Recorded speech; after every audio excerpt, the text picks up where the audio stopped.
Tarun, I'm going to come to you in a little while as to how do you build this road plan into a better, tighter integration. Jan? From a product marketing point of view, we see this as a huge opportunity. Okay. There are additional revenue streams. We think the change will happen much faster than we see any evolution in the desktop or the corporate laptop environment. So we are embracing it wholeheartedly. MDM is part of our product roadmap, but MDM is not the only tool you will need to ensure that this is going to be a successful exercise. And we can talk a little about what else we need. But we see it as a huge opportunity. You know, one of the questions I'm putting down right now is how deeply can MDM be integrated into a company's product roadmap? But how is Tata looking at it? How are you approaching huge company with 90, 100 sub-companies? How are you approaching it? I'll specifically talk about Tata Communication perspective. Sure. Okay, the thing is that we made our policy private PC 3 years back. At that time, MDM was hardly heard of.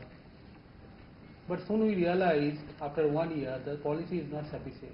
Okay. Because there's a big security risk we are having. We are allowing people to use their private PC with certain restrictions. But when they are connecting to the corporate network, we are being exposed to a lot of risk. And there are a lot of incidents happen. We thought we will change that policy, but we could not.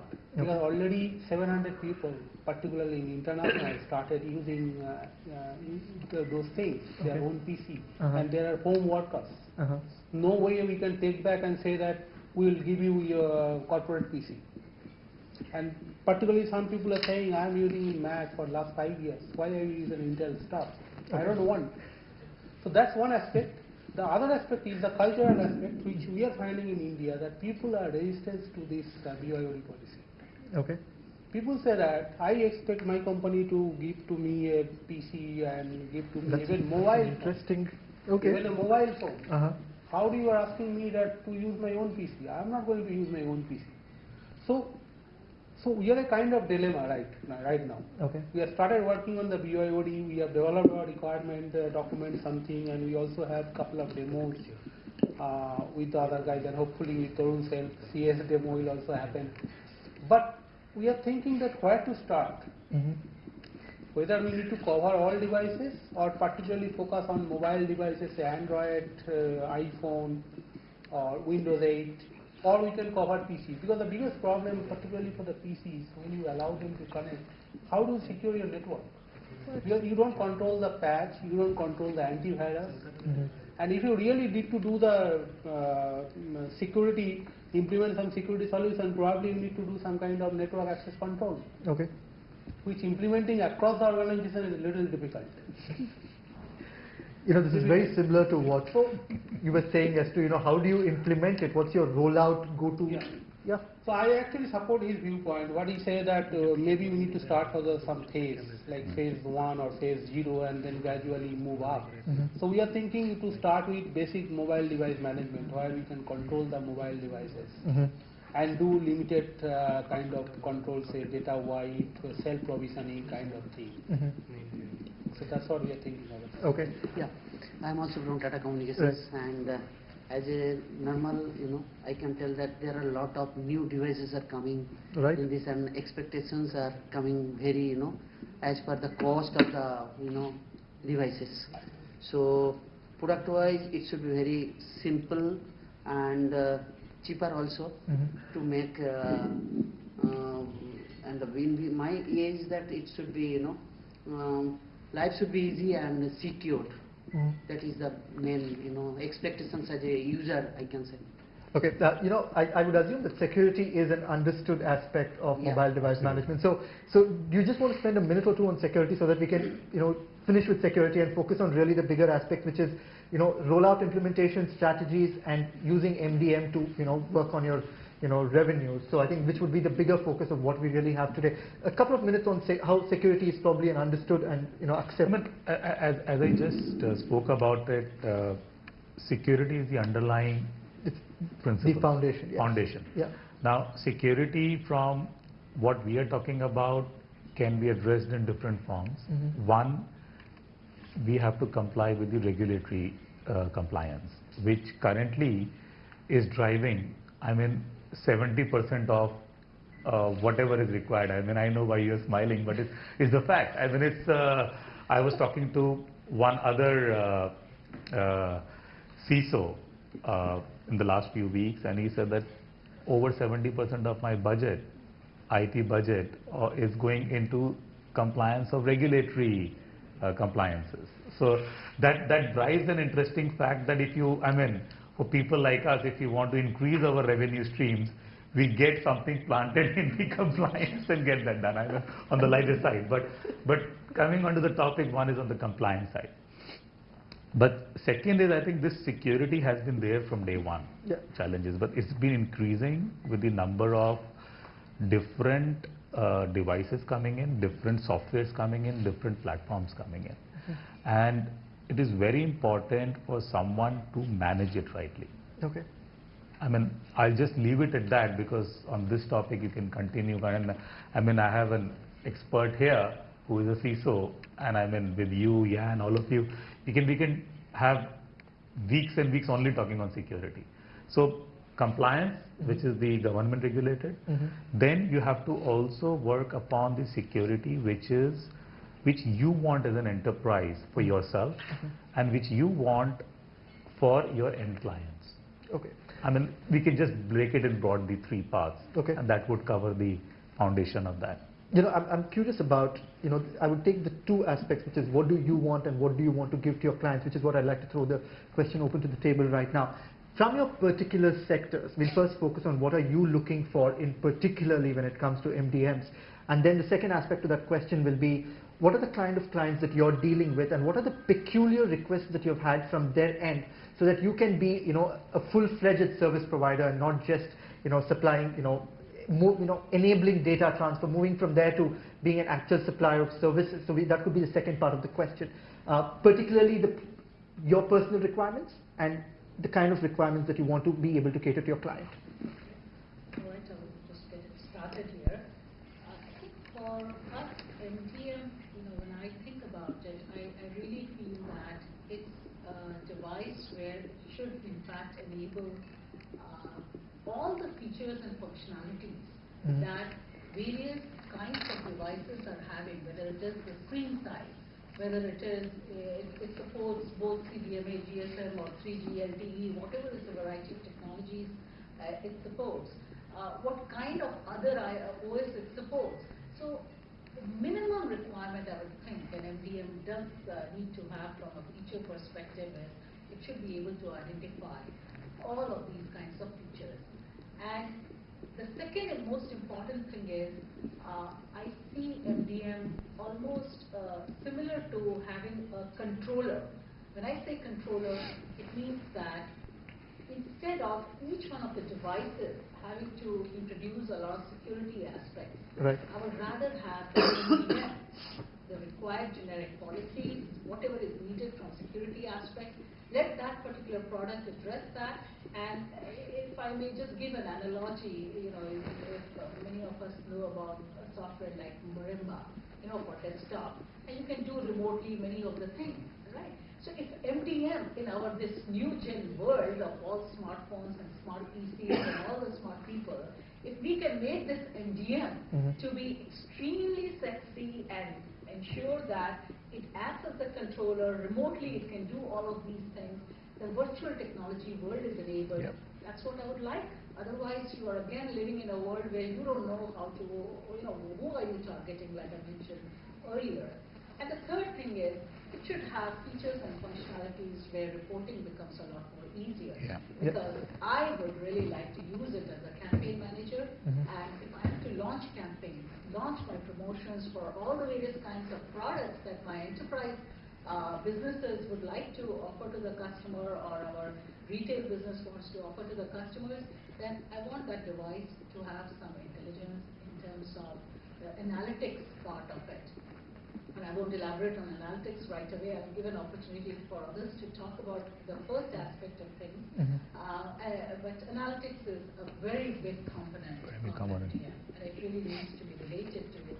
And then you get introduced to big data, the whole chain of I can clearly see there was a world which was a 10-year-old world, and the environment was completely different. And now in today's world, which is device and content driven, the next gen is certainly there of the entire flow chain. Okay. Let me, can I? Sure, please. What we keep on hearing from our CIO customers is that they want the same functionality they have in terms of managing the user experience as they currently have in the classic corporate desktop environment brought into the mobile world.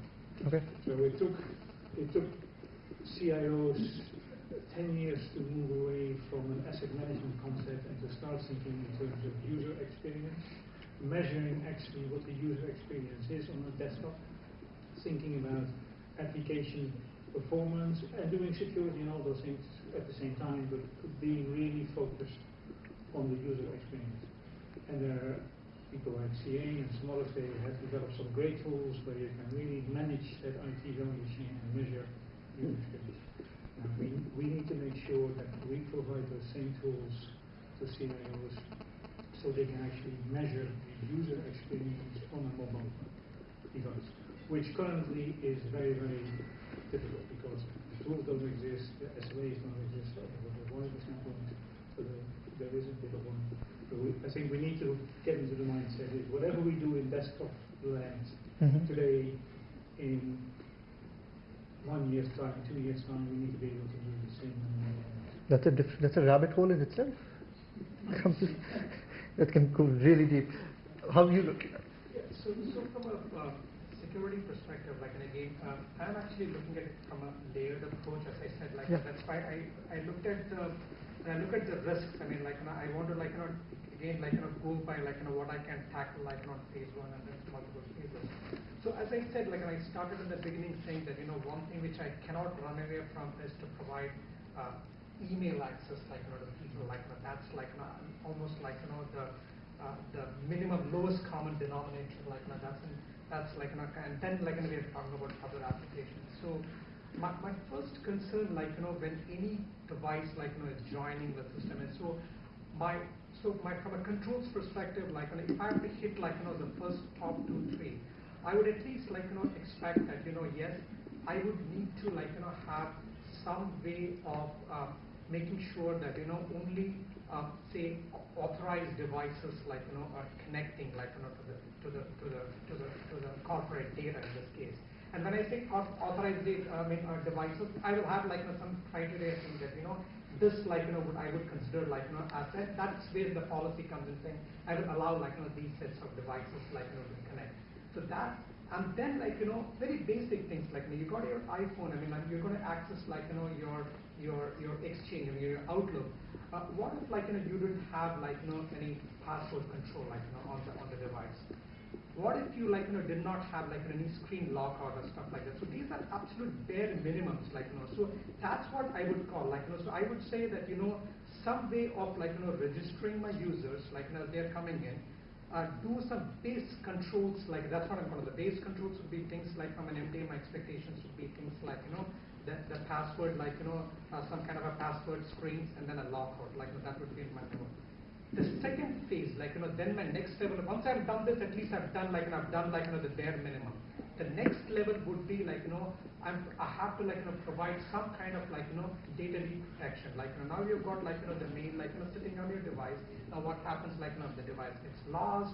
What if, like, some guy, like, so then, like, I have to provide, like, the next level of controls, like, through the MDM, which are things like possibly, like, encrypting the data which is there. If a user, like, leaves, like, the organization or loses the device, they should have the ability, like, to do, I'm going to call selective wipe, like, because this is still his personal device. I mean, like, you cannot wipe the whole thing out. I mean, like, that I could do. I mean, so that also could be, is a policy decision. I could just say that, this is the way it is. I mean, like, but I would rather say that if I have a way, like, if the solution provides me, like, to do selective sandbox it, so that is the second thing. And then data leak, like, for example, like, if I'm not, I don't want to say container or anything like that, but if I need a way from the MDM solutions, like, that that the data, like, from a corporate app should not move out, like, they should not be able to move it, like, to another place where I don't have control over. So this is like, this is the data leak, like, aspect, like, of the MDM, which is like, almost like phase 2 of it. And then phase 3 would be like, now that I've done this, I need to provide, like, from a security perspective, again, like, I need to provide, like, a secure environment, like, now comes the productivity aspects, like, if, like, in this device, I can provide, like, a secure ecosystem, like, where corporate applications can thrive.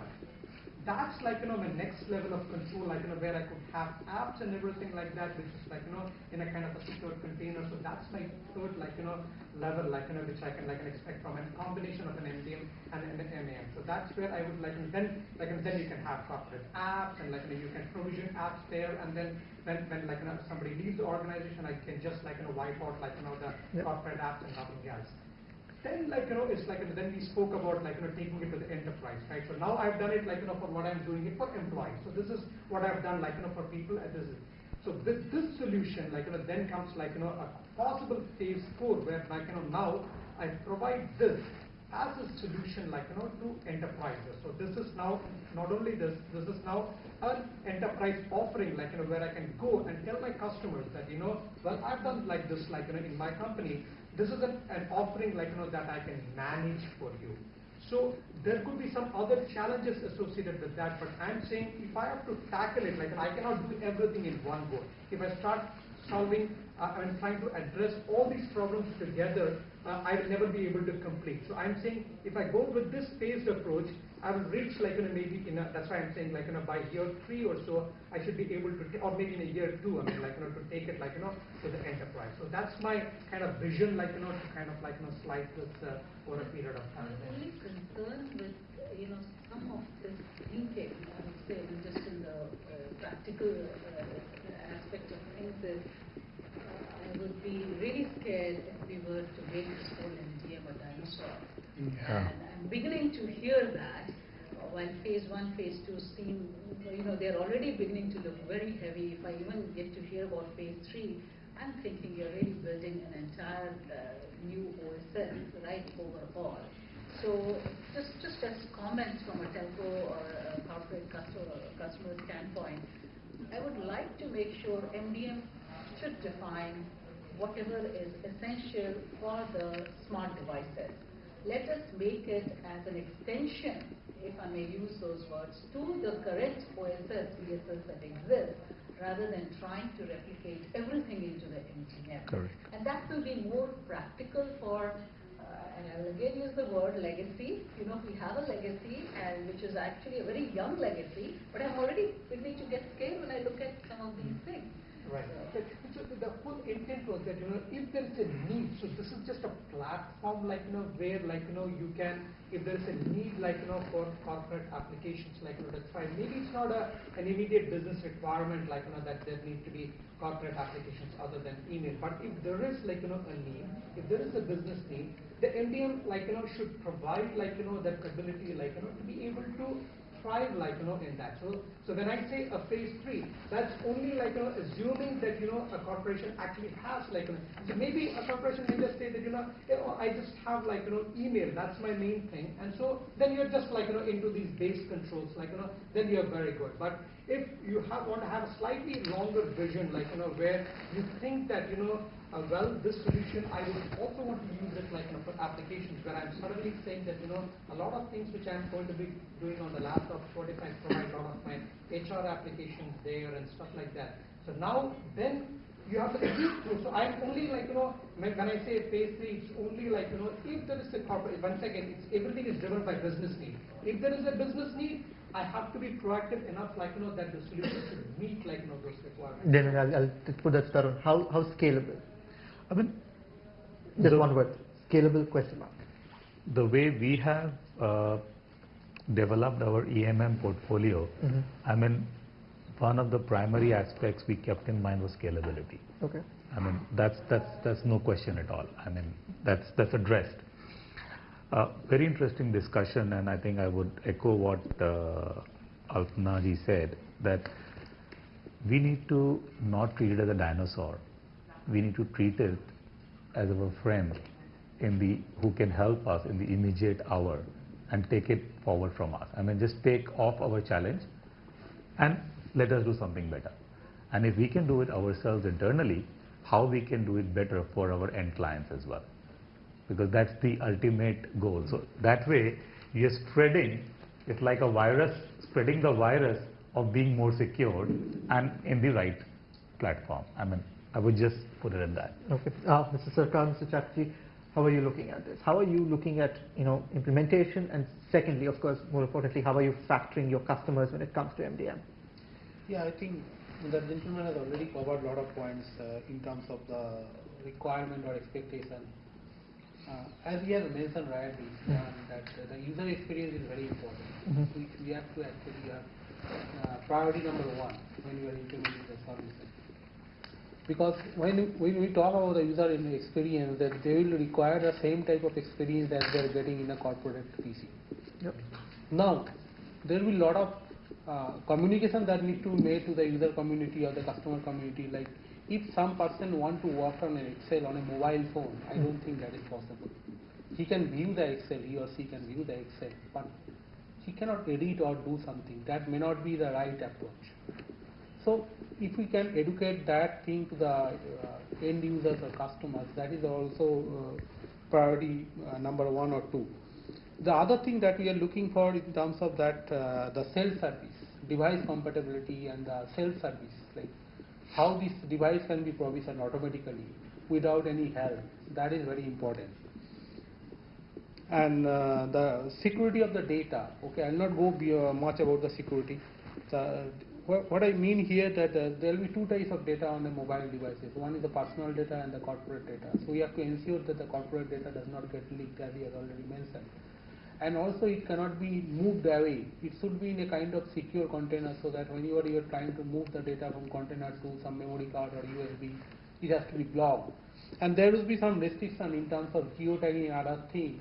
Like if the organization does not allow their cameras inside the data center, so automatically these devices will be deactivated of those features. So apart from that, there will be necessary application that has to be built in. The ecosystem of the application that needs to be decided within the organization or enterprise, that which application can be provided for the mobile devices. It's not that all application we need to provide. There must be some application which may require some users to work on say beyond office hours. That has to be decided. And lastly, the policies. The policies are very important. What policies are going to implement and to which user groups? There must be some. You have to categorize the different user groups or different type of customers, and you have to define the policy accordingly, to, keeping in mind their needs, their requirement, and other things. Okay. I think already covered by Chatterjee. Okay. I'm going to take something that Mr. Subramanian said, which is, I put it into silos as to what I can control and what I can't control. And I'm very fascinated by the things when you say what I can't control, because the scariest thing in this aspect is a variable, and you don't know where the variables are going to come from. If I could just spend the next couple of minutes in you telling us, what are these variables when it comes to MDM that you feel you cannot control, so that it just helps us understand what is around the corner that we are not able to look at yet? Well, I mean, certainly since it's very related to BYOD, right, which is a person-specific, right, or an individual-specific, there could be anything that they could be downloading and bringing on that device. And you can't think of it's almost like a security attack. I mean, hackers can do whatever much they try, there is no end to the scope of work that you can really identify. So that's one of the things that is of key concern, where you really don't know what you might end up facing. The second aspect to it is certainly segregation. So I believe that as per current status, and certainly Tarun can update us based on his smart product, right? The segregation between the corporate versus the individual personal data, how mature is that? I almost find, again, relating to security, when you implement DLP, is it really doing the job that DLP softwares do? And does anyone in the world have time in the enterprises to really check all of the documents? Are they really being protected? I mean, who is checking on all of that? So it's a similar situation here, where we don't know if all of that will be segregated well enough. And the third point is, we make it, it is a mobile device, or it is a PC or a laptop, anything that could be mobile in any part of the world, so to speak. And you could be traveling. How do you firewall all of that information? Because it's not just the MDM, it will be open to many of the other Wi-Fis in whichever area you're going to be in. So these are general concerns that are there. So however much we do try to make it an open BYOD policy, I would think that certainly it has to be in a certain restrained and restricted, controlled environment with a certain well-defined devices, certain set of data that can be put on it. Even when you say like USB, if certain people are not allowed to download things, then you put those restrictions in place. I believe similarly, such type of restrictions will evolve over time as we go ahead and adopt it. But we also cannot wait for a very long adoption cycle, in my view, because it is a requirement right now. So whatever we have to do, we better start doing it quickly within those parameters, and then see how the adoption goes. Yeah, and I agree with all the points. I mean, definitely. The only one thing I'd like to add, which is of a concern to me, in this whole implementation, is the one around privacy, where we say that there is personal data on the device, and then there is corporate data. So while I can always say I'm going to protect and all, but now there is a question of privacy. And one thing which I have not yet thought through in my mind very clearly, and I'm still struggling how I'm going to do this in the actual implementation, is things like when there is an incident. Say there was today, if there's an incident in corporate, a virus attack or something like that, you could take that person's laptop, or there was a theft or something like that. You take the person's laptop and then you do an investigation. You do forensics on that. Yeah. So now I'm saying, if it's a BYOD, am I going to now infringe upon its personal rights when I say that it's an ethical dilemma now. So that ethical dilemma. So am I going to be able to take its device for forensic purposes? Is that ethical? Could I be entering into some legal areas where I'm touching and stuff? So that's while I can push it hard, from a policy perspective, saying that this is a requirement. But it is something that going forward, we'll have to. So that privacy and the fact that in case of an investigations or a forensic analysis, what right do I have to touch the devices, touch the data? Yeah. I think that is actually the bigger risk. The biggest risk is personal data flowing into the corporate world where it doesn't belong, rather than the other way around. I think enterprises, if they don't implement those policies correctly, they